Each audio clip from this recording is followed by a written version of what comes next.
الحمد للہ والصلاة والسلام علی رسول اللہ وعلی آلہ وصحبہ ومن اہتدی بہداہ اما بعد فقد روى الامام البخاری ومسلم رحمهم اللہ تبارک وتعالی فی صحیحیہما من حدیث اتبان بن مالک الانصاری رضی اللہ عنہ وفیہ فإن اللہ حرم علی النار من قال لا الہ الا اللہ یبتغی بذلک وجہ اللہ۔ کتاب التوحید کے پہلے باب فضل التوحید وما یکفر من الذنوب کے اندر حدیث عبادہ بن صامت جو عقیدے کے باب میں بڑی اہم اور مشتمل حدیث ہے، اس کا درس ہم اپنی ایک گزشتہ مجلس میں لے چکے ہیں۔ اس وقت آج کے درس میں اسی باب اول کی ایک حدیث جو اتبان بن مالک انصاری رضی اللہ عنہ سے ہے، اور ایک طویل حدیث ہے صحیح بخاری کے اندر، مسلم کے اندر بھی حدیث ہے۔ اس حدیث کا ایک چھوٹا سا ٹکڑا صاحب کتاب نے توحید کی اہمیت اور فضیلت کو اجاگر کرنے کے لیے ذکر کیا ہے۔ رسول گرامی صلی اللہ علیہ وسلم نے فرمایا ان اللہ حرم علی النار، یقیناً اللہ نے جہنم پر حرام کیا اس شخص کو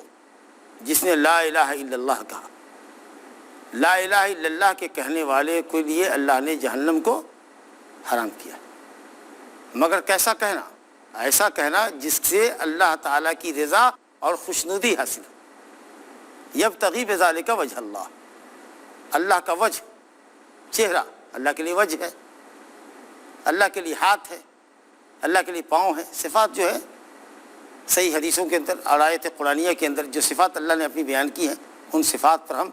بلا کیفیت کے، بلا تمثیل و تشبیہ کے ایمان رکھتے ہیں،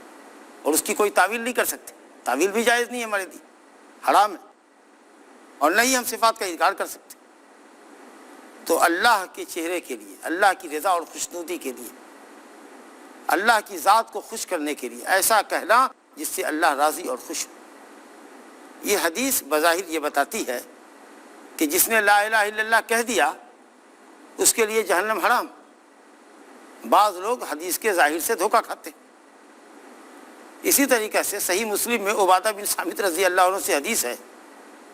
صلی اللہ علیہ وسلم نے فرمایا من شہد اللہ الہ الا اللہ وان محمدا عبدہ ورسولہ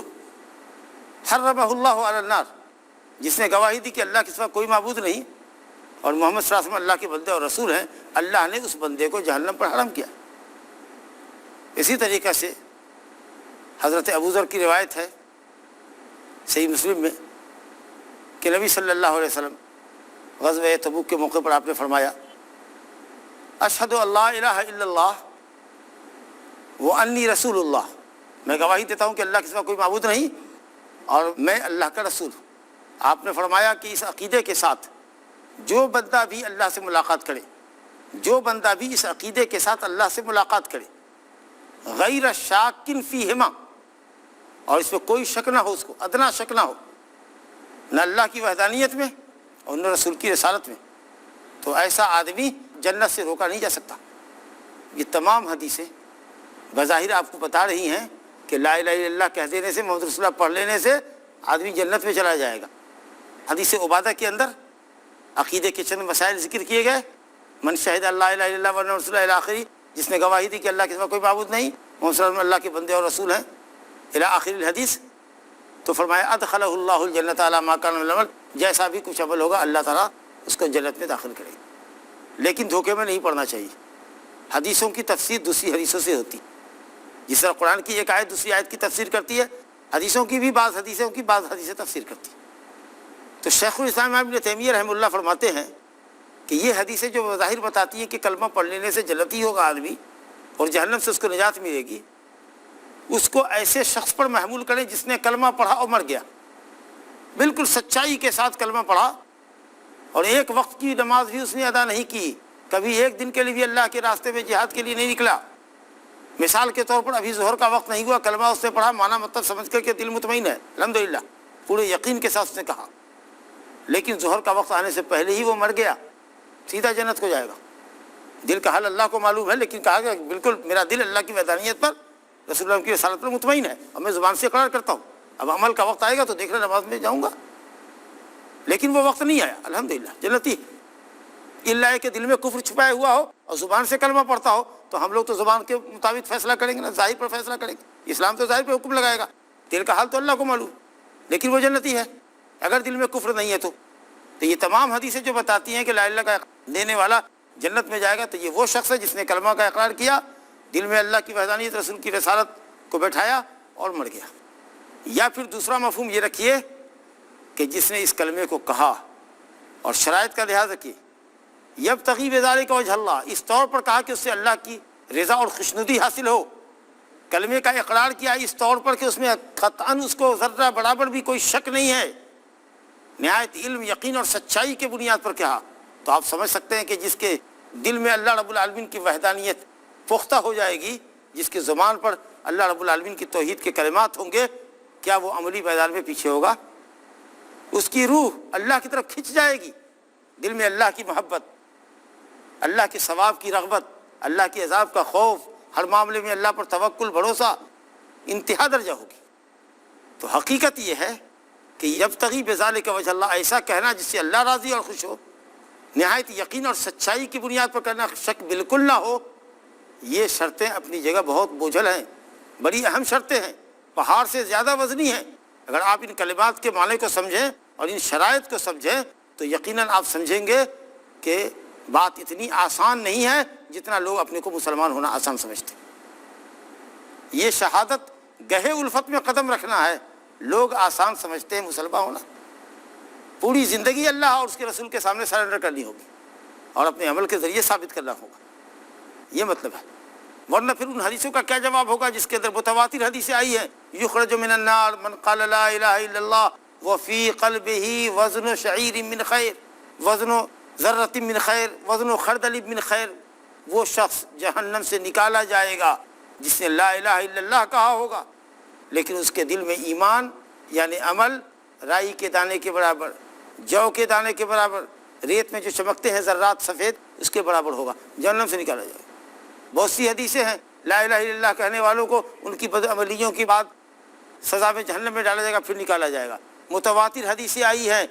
کہ اللہ رب العالمین نے جہنم پر حرام کیا ہے کہ ان تأکل اثر السجود من بنی آدم، آدم کے بیٹے کے ان مقامات کو کھائے جو سجدے کے مقامات ہیں، سجدے کے اعضاء ہیں، سجدے کے اعضاء کو، جہاں سجدے کا جہاں اثر ہے، نشان ہے، پیشانی پر، ناک پر، گٹے میں، ہاتھ وغیرہ میں، جہاں بھی نشان ہے سجدے کا، جہنم اس کو نہیں کھائے گی، وہ دوسرے فل باڈی کو کھائے گی لیکن جہاں سجدے کے نشانات ہیں اس کو جہنم نہیں کھائے گی۔ ان تمام روایتوں کا کیا مطلب ہوگا؟ گنہگار تو جہنم میں جاڑے۔ تو اب صاف مطلب یہ ہوا کہ اگر کوئی شخص چاہتا ہے کہ اللہ کی جنت میں جائے اور اس کو جہنم چھوئے بھی نہیں، کوئی شخص اگر یہ چاہتا ہے کہ اللہ کی جہنم اس پر ہمیشہ کے لیے حرام ہو، تو ضروری ہے کہ اللہ کی توحید کو علماً و عملاً پختہ کرے، عقیدہ اس کا صحیح ہو، دل اللہ کی وحدانیت پر، رسول کی رسالت پر، دوسرے ارکان ایمان پر مطمئن ہو، زبان سے اقرار کرے اور عمل کے ذریعے اللہ کی وحدانیت کو پختہ کرے، ثابت کرے، محمد صلی اللہ علیہ وسلم کی شریعت کے مطابق عمل کرے، ایمان کے تقاضے پورے کرے۔ اور اسی طریقہ سے شرک اکبر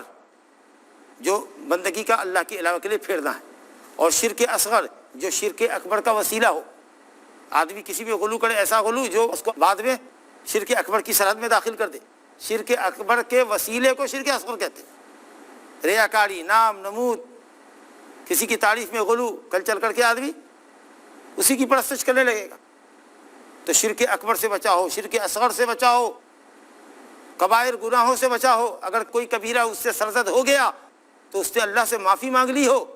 یقیناً ایسا آدمی وہ ہے جس کے اوپر اللہ کی دوزخ ہمیشہ کے لیے حرام۔ لیکن کسی نے کلمہ کہا اور شرک اکبر نہیں ہے اس کی زندگی میں، شرک اصغر ہے، ریاکاری ہے، نام و نمود ہے، دوسروں کے پاس اپنی تعریف اور منقبت چاہتا ہے، غیر اللہ کی قسم کھاتا ہے، دھاگے وغیرہ باندھتا ہے، اس کا ذریعہ شفا سمجھتا ہے، اس طرح کا چھوٹا شرک ہے، اور پھر اس کے بعد مسلسل بڑے گناہ نہیں کرتا، تو یقیناً شرک اصغر بھی اس کی زندگی میں، لیکن شرک اکبر نہیں ہے۔ توحید ہے اور توحید کے منافی شرک اکبر تو نہیں ہے، لیکن توحید کو ڈیمیج کرنے والا شرک اصغر موجود ہے، لیکن گناہوں کی کثرت بھی نہیں ہے۔ تو الحمدللہ توحید کی فضیلت اور شرک اکبر سے بچنے کے سبب انشاءاللہ شرک اصغر کے جو گناہ ہوں گے وہ بھی معاف ہو جائیں گے، اور وہ آدمی پہلے جنت میں انشاءاللہ جائے گا۔ لیکن ایک شخص چلو کلمہ کہتا ہے، شرک اکبر سے بھی بچتا ہے، لیکن اس کی زندگی میں موقع بموقع کئی طرح کی شرک اصغر، کئی طرح کا شرک اصغر، اور ساتھ ساتھ اس کے پاس گناہوں کا انبار ہے، شراب پیتا ہے، عیاشی کرتا ہے، کچھ اور گناہ کرتا ہے، کچھ اور گناہ کرتا ہے، تو آپ سمجھ سکتے ہیں کہ شرک اصغر کا گناہ جس سے اس کی توحید ڈیمیج ہو گئی، ناقص ہو گئی، اور اس کے ساتھ ساتھ گناہوں کی کثرت بھی ہے، گناہ کبائر کی، تو یہ تمام کچھ چیزیں مل کر کے ہو سکتی ہیں کہ اس آدمی کو جہنم میں لے جانے کا ذریعہ بن جائے، اور جہنم اس پر حرام نہ ہو، اگر اللہ چاہے تو اس کو جہنم میں ڈال دے، اور یہ اس کا عدل و انصاف ہوگا، کیونکہ اس کی زندگی میں شرک اصغر ہے اور گناہ کبائر کی بھی کثرت ہے۔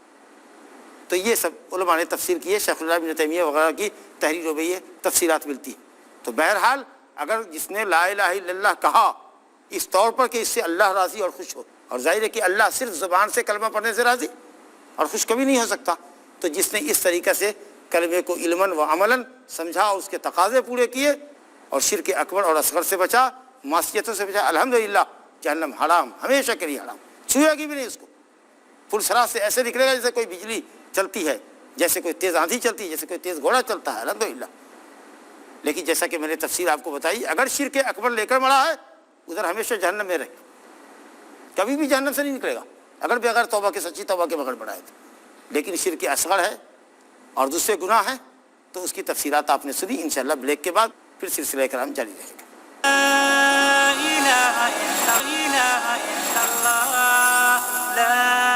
السلام علیکم ورحمۃ اللہ وبرکاتہ۔ انتظار کا شکریہ۔ ہم اتبان بن مالک انصاری رضی اللہ عنہ کی حدیث کا سبق لے رہے ہیں کہ رسول اللہ صلی اللہ علیہ وسلم نے فرمایا جس نے لا الہ الا اللہ کہا اس پر اللہ نے جہنم حرام کر دی، مگر شرط یہ ہے کہ اس طور پر کہنا ایسا ہو کہ جس سے اللہ راضی اور خوش ہوتا۔ اور میں نے عرض کیا کہ صرف زبانی جمع خرچ سے کام نہیں چلے گا، یبتغی بذالک وجہ اللہ، اللہ کی رضا اور خوشنودی ہونی چاہیے۔ صرف زبان سے کہنے سے اللہ راضی اور خوش نہیں ہوا جب تک کہ دل کی تائید زبان سے نہ ہو اور دل اور زبان کی تائید عمل سے نہ ہو۔ چنانچہ اس سلسلے میں حدیثیں بھی آئی ہیں کہ جنت کے داخلے کے لیے ایمان کے ساتھ ساتھ عمل بھی ضروری ہے۔ صحیح میں حضرت ابو ایوب انصاری رضی اللہ عنہ کی حدیث ہے، ایک شخص آیا اور اس نے کہا یا رسول اللہ کوئی ایسا عمل بتائیے، دلنی علی عمل اذا عملتہ دخلت الجنہ، ایسا عمل بتائیے کہ اگر میں اس عمل کو انجام دوں تو میں جنت میں جاؤں۔ تو آپ نے شہادتین کا ذکر فرمایا کہ اللہ کی وحدانیت اور محمد صلی اللہ علیہ وسلم کی عبدیت اور رسالت کی گواہی دو، اور نماز قائم کرو، زکوٰۃ دو اور صلہ رحمی کرو۔ گویا کہ جب تک یہ ضروری اعمال نہ ہوں ایمان والوں کے لیے تو صرف عقیدے، صرف تصدیق اور صرف زبانی اقرار سے جنت نہیں مل سکتی ہے، جب تک کہ اس کی زندگی میں نماز نہ ہو، روزہ نہ ہو، حج نہ ہو، زکوٰۃ نہ ہو، صلہ رحمی نہ ہو، دوسرے واجبات اور فرائض نہ ہو، اور اس کے مقابلے میں گناہوں سے وہ بچنے والا نہ ہو۔ لیکن اگر گناہوں سے نہیں بچا ہے مگر شرک سے بچا ہے تو یہ بات تو بالکل ضروری ہے کہ وہ ایک نہ ایک دن انجام کے اعتبار سے جنت میں جائے گا، کیونکہ اس نے شرک نہیں کیا ہے، شرک اکبر نہیں کیا ہے۔ لیکن جہنم حرام ہو جائے اس کے اوپر، اس کے لیے ضروری ہے کہ وہ توحید کے تقاضوں کو پورا کرے اور شرک سے بچے، بدعات سے بچے، معصیتوں سے بچے۔ ورنہ اگر شرک کے علاوہ دوسرے گناہ کر کے مرے گا تو وہ اللہ کی مشیت میں چاہے تو اس کو پکڑے، چاہے تو معاف کر دے۔ یہ بالکل اہل سنت والجماعت کا عقیدہ اور نظریہ ہے۔ حضرت حسن بصری رحمۃ اللہ علیہ سے کسی نے کہا کہ لوگ کہتے ہیں کہ لا الہ الا اللہ کہنے والا جنت میں جائے گا۔ کہا بالکل صحیح کہتے ہیں، لیکن ہم جو کہتے ہیں اس کو ذرا سنو۔ من قال لا الہ الا اللہ فأدى حقها وفرضها دخل الجنہ،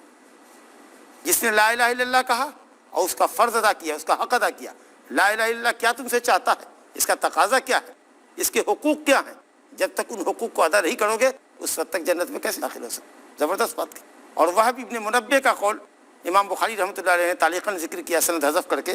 کہ ان سے کسی نے کہا کہ لا الہ الا اللہ مفتاح الجنہ، کیا جنت کی کنجی نہیں ہے لا الہ الا اللہ؟ تو کہا بھلا جنت کی کنجی ہے، لیکن ما من مفتاح الا ولہ اسنان، نہیں ہے کوئی چابی مگر اس میں گھاٹ بنے ہوتے، دندانے، دانت بنے ہوتے۔ فإن جئت بمفتاح له اسنان فتح لك والا لم يفتح، اگر ایسی چابی لے کر آؤ گے جس میں گھاٹ بنے ہیں، دندانے بنے ہیں، دانت بنا ہوا ہے تو تالا کھل جائے گا، نہیں تو نہیں کھلے گا۔ سپاٹ چابی سے کوئی تالا نہیں کھلتا، اس میں گھاٹ ہونا چاہیے، اور وہ گھاٹ اعمال ہیں۔ تو لا الہ الا اللہ کے تقاضے ان کو پورا کرنا ہوگا، تب جا کر کے جہنم سے آپ کو نجات ملے گی۔ یہ اتبان بن مالک انصاری رضی اللہ عنہ کی حدیث کا مختصر مضمون اور مفہوم ہے جو آپ کے سامنے رکھا گیا۔ اسی باب میں دو حدیثیں اور بھی ہمارے سامنے ہیں، اور وہ حدیث ہے ابو سعید خدری رضی اللہ عنہ کی، توحید کی فضیلت میں بات آ رہی ہے، توحید کی فضیلت میں، اور توحید گناہوں کا کفارہ ہے، اس کی فضیلت میں حضرت ابو سعید خدری رضی اللہ عنہ کی حدیث جو ابن حبان اور حاکم کے حوالے سے صاحب کتاب نے ذکر کی ہے، وہ حدیث یہ ہے کہ ابو سعید خدری رسول اللہ صلی اللہ علیہ وسلم سے روایت کرتے ہیں کہ حضرت موسیٰ علیہ الصلوۃ والسلام نے اللہ تعالیٰ سے فرمایا، قال موسیٰ یا رب علمنی شیئا اذکرک وادعوک بہ، قال یا موسیٰ قل لا الہ الا اللہ، قال جمیع عبادک یقولون ھذا، قال یا موسیٰ لو ان السماوات السبع وآمرهن غیری والارضین السبع فی کفۃ ولا الہ الا اللہ فی کفۃ مالت بہن لا الہ الا اللہ۔ یہ حدیث ابن حبان کی اور حاکم کی، حاکم نے اس کو صحیح کہا ہے، اور علامہ ذہبی نے بھی ان کی تائید کی ہے، علامہ حافظ ابن حجر رحمۃ اللہ علیہ نے بھی بخاری شریف کی شرح فتح الباری کے اندر اس حدیث کی صحت کی طرف اشارہ کیا، صحیح کہا ہے، لیکن دوسرے علماء نے حدیث کی سند میں کلام کیا۔ یہ کتاب التوحید کی پہلی حدیث ہے جس پر اہل علم نے کلام کیا کہ حدیث صحیح ہے کہ نہیں۔ زیادہ صحیح بات اہل علم کی تحقیق میں یہ ہے کہ کعب احبار جو یہود کے بڑے عالم تھے اور وہ بعد میں مسلمان ہوئے، انہوں نے یہ بات نقل کی ہے، یہ ابو سعید خدری کی حدیث نہیں ہے جو انہوں نے نبی صلی اللہ علیہ وسلم کے حوالے سے کی ہے، یہ روایت میں راوی کو وہم ہوا ہے۔ یہ کعب احبار یہود کے بڑے عالم تھے، انہوں نے توریت کے حوالے سے گفتگو کی ہوگی کہ حضرت موسیٰ نے رب العالمین سے سوال کیا۔ ویسے جو اس میں جو مضمون ہے لا الہ کی فضیلت کے تعلق سے، اس مضمون کی تائید مسند احمد میں ایک صحیح روایت سے ہوتی ہے جو حضرت عمرو بن عاص رضی اللہ عنہ سے مروی۔ حدیث کا مفہوم سمجھیے، اس کے بعد بات آپ کے سامنے واضح ہو جائے گی۔ حضرت موسیٰ علیہ الصلوۃ والسلام نے یہ کہا کہ اے اللہ، کوئی ایسا کلمہ ہم کو سکھا دے، کوئی ایسا وظیفہ ہم کو سکھا دے جو وظیفہ ہم پڑھیں جس کے ذریعے آپ کو یاد کریں، ورد کریں، اور اس کلمہ کو دعا کی قبولیت کے لیے وسیلہ اور ذریعہ تقرب بنائیں۔ بہت اچھا سوال ہے کہ ایک ایسا کلمہ سکھا جس کے ذریعے میں تجھ کو یاد کروں اور اس کلمے کے ذریعے تجھ کو پکاروں، اس کلمے کو وسیلہ بناؤں جس کلمے سے تو راضی اور خوش ہو تاکہ تو ہماری دعائیں کو سنے، قبول کرے۔ تو اللہ نے کہا اے موسیٰ کہہ لا الہ الا اللہ۔ تو کہا یا اللہ، یہ تو تیرے تمام بندے کہتے ہیں، جو بھی ہمارا کلمہ پڑھتا ہے سب لا الہ الا اللہ کہتا ہے۔ گویا کہ حضرت موسیٰ علیہ السلام اسپیشلی اپنے لیے کوئی اسپیشل کلمہ چاہتے تھے جو دوسروں کو نہیں معلوم ہو، صرف اسپیشلی ہم کو معلوم۔ یہ انسان کی فطرت ہے، انسان چاہتا ہے کہ اپنے مقابلے میں کوئی خاص نعمت اس کو حاصل ہو، انسان کی فطرت ہے، تاکہ وہ سب میں برتر بنا جائے۔ اسی نظریے سے انسانی فطرت کے تقاضے میں حضرت موسیٰ علیہ السلام نے سوال کیا۔ لیکن یہ بھی اللہ کی حکمت اور بہت بڑی نعمت ہے کہ جو چیز انسان کے لیے جتنی زیادہ ضروری ہوتی ہے اس کی اللہ تعالیٰ اتنی ہی بہتات کرتا ہے۔ چاول، گیہوں، نمک، آٹے کی بہتات دیکھو کتنی، کیونکہ ہر انسان کو اس کی ضرورت ہے۔ لیکن ہیرے جواہرات، سونے چاندی کی قلت ہے۔ ہیرے جواہرات، لولو، مرجان، یاقوت، زبردست، اس کے بغیر بھی ہمارا کام چلے گا؟ کتنے لوگ ہیں جن کو ہے ہی نہیں۔ تو چونکہ لا الہ الا اللہ کی ضرورت تمام انسانوں کو بلکہ تمام عالم کو ہے، اس لیے یہ کلمہ افضل الذکر ٹھہرایا گیا، سب سے بہتر ذکر، افضل ذکر، کیونکہ اس کا کہنا آسان ہے۔ ہر عالم، ہر جاہل لا الہ الا اللہ کہہ سکتا ہے، اس کا معنی سمجھ لے اور کہے۔ بچہ 2 سال کا ہوتا ہے، ماں اس کو سکھاتی ہے، بولے لا الہ الا اللہ، لا الہ سیکھ لیتا ہے 2 سال کا، چلا اللہ سیکھ لیتا ہے۔ یہ کوئی لمبا چوڑا کلمہ نہیں ہے کہ اس کو سیکھنے کے لیے 10 سال کی عمر چاہیے، اور سب سے عظیم معنی پر مشتمل ہے کیونکہ توحید کا کلمہ ہے۔ تو اس سے افضل ذکر کیا ہوگا؟ کہا موسیٰ اس سے افضل ذکر نہیں۔ اور فضیلت اللہ نے بتائی، یہ فضیلت حضرت موسیٰ علیہ السلام کو معلوم نہیں تھی۔ گویا بعض انبیاء بھی ہوتے ہیں جو کسی کلمے کی فضیلت کے جاننے کے محتاج ہوتے۔ کہا موسیٰ تمہیں کیا معلوم اس کلمے کی اہمیت اور عظمت؟ اس کلمے کو ایک پلڑے میں رکھ دو، اور 7 آسمان اور اس کی مخلوقات جو اس میں آباد ہیں سوائے میرے، کیونکہ اللہ رب العالمین 7 آسمان کے اوپر عرش پر ہے، تو میری ذات کو ہٹا کر 7 آسمان، اس میں بسنے والی مخلوقات، چاند، سورج، شمس و قمر اور کواکب، ستارے، فرشتے اور بھی جتنی چیزیں ہوں گی، اور 7 زمین، گویا معلوم ہوا کہ زمین بھی 7 ہے، جیسے 7 آسمان ہے ویسے طبق زمین کے بھی 7۔ ان سب کو ایک پلڑے میں رکھو اور لا الہ الا اللہ کو ایک پلڑے میں رکھو، تو لا الہ الا اللہ کا پلڑا جھک جائے گا، بھاری ہوگا، کیونکہ جو پلڑا بھاری ہوتا ہے وہ جھک جاتا ہے، جو پلڑا ہلکا ہوتا ہے وہ اٹھ جاتا ہے۔ یہ لا الہ الا اللہ کی عظمت کی حدیث تھی جو آپ کے سامنے رکھی گئی۔ اسی مضمون کی حدیث جو مسند احمد میں ہے حضرت عبداللہ بن عمرو بن عاص سے، جس کی سند صحیح ہے کہ حضرت نوح علیہ السلام نے اپنے بیٹے کو موت کے وقت کہا تھا، اس کی موت کے وقت کہا تھا کہ بیٹا لا الہ الا اللہ کہو، اور یہی جملہ تھا کہ لا الہ الا اللہ ایک پلڑے میں ہو اور ساتوں آسمان اور زمین ہے اس کی مخلوقات ایک پلڑے میں ہو تو لا الہ الا اللہ کا پلڑا جھک جائے گا، اور اگر پوری کائنات حلقہ مبہمہ ہو، بند گھیرا ہو، بند کوئی گھیرا ہو، تو لا الہ الا اللہ اس کو چھید کر کے اس کو توڑ کر کے پھاڑ کر کے نکل جائے گا، اتنا پاورفل۔ کیونکہ یہ لا الہ الا اللہ ملت کی اساس ہے، دین کی بنیاد ہے، عقیدے کی درستگی ہونی چاہیے، عقیدے کی درستگی۔ جتنی زبردست یہ حدیث ہے، اسی سے ملتی جلتی ایک حدیث مسند احمد میں حضرت عبداللہ بن عمرو بن عاص رضی اللہ عنہ سے مروی ہے، اور وہ حدیث آپ کے سامنے حدیث بطاقہ کے نام سے پیش کی جا رہی ہے۔ اس حدیث کو حدیث بطاقہ کہتے ہیں۔ مضمون اور مفہوم یہ ہے کہ ایک شخص، میری امت کا، انسان نے فرمایا، حدیث صحیح ہے، میری امت کا ایک شخص قیامت کے دن بلایا جائے گا، تمام مخلوق کی موجودگی میں، اولین و آخرین ہوں گے، اتنا بڑا مجمع ہوگا قیامت کا، اور اس میں ایک شخص کو پکارا جائے گا، اے فلاں، وہ حاضر ہوگا، حاضر کیا جائے گا، اور اس کے گناہوں کے 99 دفتر اس کے سامنے رکھ دیے جائیں گے، 99 دفتر، رجسٹر، اور ہر رجسٹر ایسا ہوگا جو انسان کی نگاہ جہاں تک کام کرتی ہے اتنا موٹا، اتنا لمبا۔ اب غور کرو، گناہوں سے اس کے 99 دفتر بھرے ہوں گے۔ رب العالمین پوچھے گا کہ کیا تو ان دفتروں میں جو تمہارے اعمال سیئہ گناہ لکھے ہوئے ہیں کسی چیز کا انکار کرتا ہے؟ وہ کہے گا نہیں یا رب، لا یا رب، نہیں، بالکل نہیں۔ تو کوئی عذر پیش کر سکتا ہے کیوں گناہ کیا تھا، یا کوئی نیکی ہے تو اس کو سامنے لا سکتا؟ کہا نہیں، کوئی عذر نہیں پیش کر سکتا، میرے پاس کوئی نیکی بھی نہیں ہے۔ گھبرایا ہوا ہوگا، ڈرا ہوا ہوگا۔ اللہ کہے گا بلا ان لک عندنا حسنہ، ہاں تیری ایک نیکی ہے ہمارے پاس، اور آج تم پر ظلم نہیں کیا جائے گا، ہم نے میزان رکھا ہوا ہے ترازو جس کے 2 پلڑے ہیں، ایک پلڑے میں تمہاری یہ دفتر تولوں گا، ایک پلڑے میں تمہاری نیکی تولوں گا۔ ایک چھوٹا سا پرزہ نکالا جائے گا جس میں لا الہ الا اللہ محمد رسول اللہ لکھا ہو۔ وہ آدمی حیران ہو کے کہے گا یا رب وما هذه البطاقہ عند هذه السجلات، ان 99 دفتروں کے مقابلے میں اس چٹ کی کیا حقیقت ہے؟ اللہ کہے گا آج تم پر ظلم نہیں ہوگا، دیکھو، اور ایک پلڑے میں وہ چٹ، چھوٹا سا پرزے کو چٹ کہتے ہیں، اور دوسرے پلڑے میں 99 دفتر، اور رب العالمین جب اس کو اٹھائے گا تو لا الہ الا اللہ کی چٹ والا پلڑا جھک جائے گا، بھاری پلڑا جھک جاتا ہے، 99 دفتر ہلکے پڑ جائیں گے۔ اللہ اکبر۔ امام ابن القیم رحمۃ اللہ علیہ فرماتے ہیں کہ اعمال کے اندر بڑھوتری، قوت آتی ہے ایمان، یقین، اخلاص، سچائی کی بنیاد۔ انشاءاللہ کلام جاری ہے ہمارا،